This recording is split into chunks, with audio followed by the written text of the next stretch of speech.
Hi everybody, welcome to God and Gears. This is our episode 22. And I wanted to make a real quick correction from last week. I was talking about the woman with the issue of blood, and I said if we can imagine sinners having the faith that this woman did, I shouldn't have used sinners.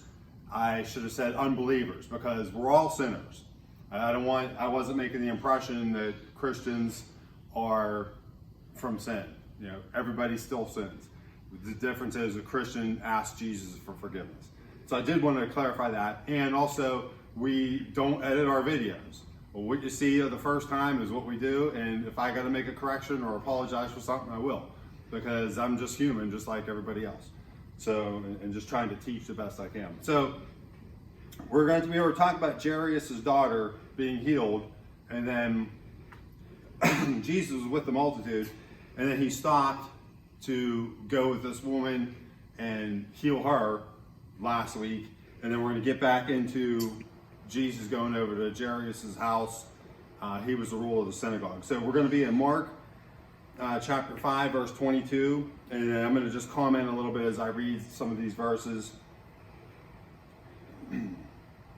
And behold, there cometh one of the rulers of the synagogue, Jairus by name.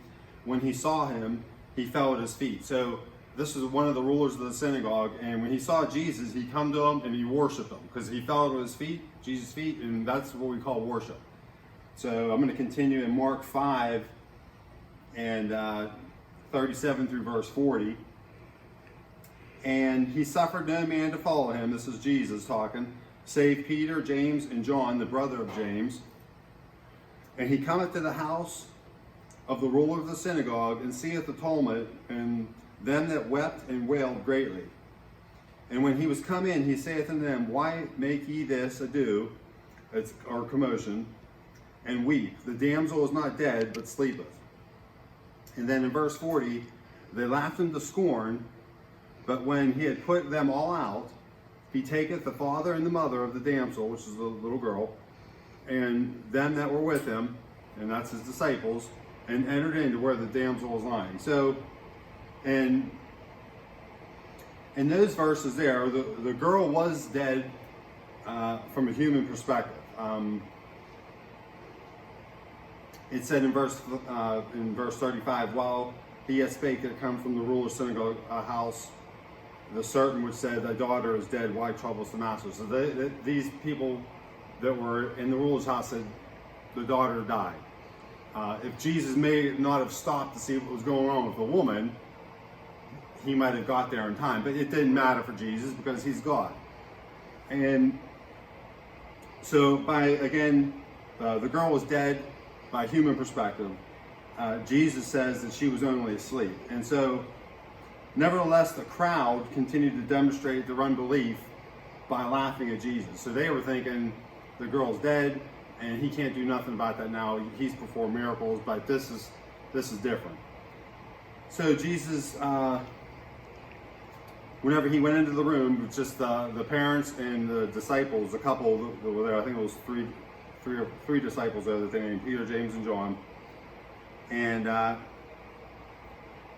in verse 41, and he took the damsel by the hand and said to her, Talitha cumi, which is being interpreted, Damsel, I say unto thee, arise. And straightway the damsel arose and walked, for she was of the age of 12, and they were astonished with a great astonishment. In verse 43, he charged them straitly that no man should know it, and commanded that something should be given her to eat. So this miracle was for the family of the little girl. So Jesus commanded them to keep silent about it. The people outside had already been given enough evidence to generate faith. They've already seen Jesus in different miracles, so they could get their faith. But this was a private miracle for the family of the little girl. So we're going to go ahead and pray, and then we'll talk about the car.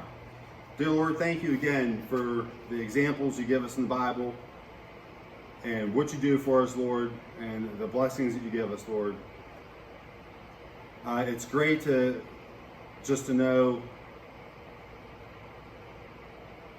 when I think of these texts here, Lord, how great you are, and there's no limitations for what you do.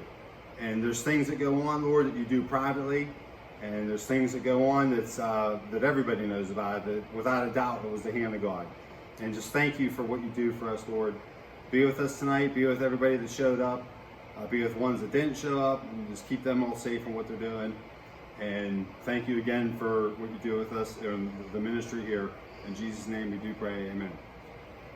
So this week we did get the floor pans and braces for the trunk. And we are tonight we're obviously not gonna get this done tonight, but we're gonna continue on cutting more metal out and trimming up what needs to be trimmed up better. And I honestly don't even think we'll get it all done to where everything's fitting good for weld, but we'll try to get it all cleaned up better. Last week we cut more metal out of here, which I knew none of this stuff is going to affect anything. But we're going to get the rest of this trimmed up better tonight and just continue on. We're going to be getting, you know, the new tubs for it,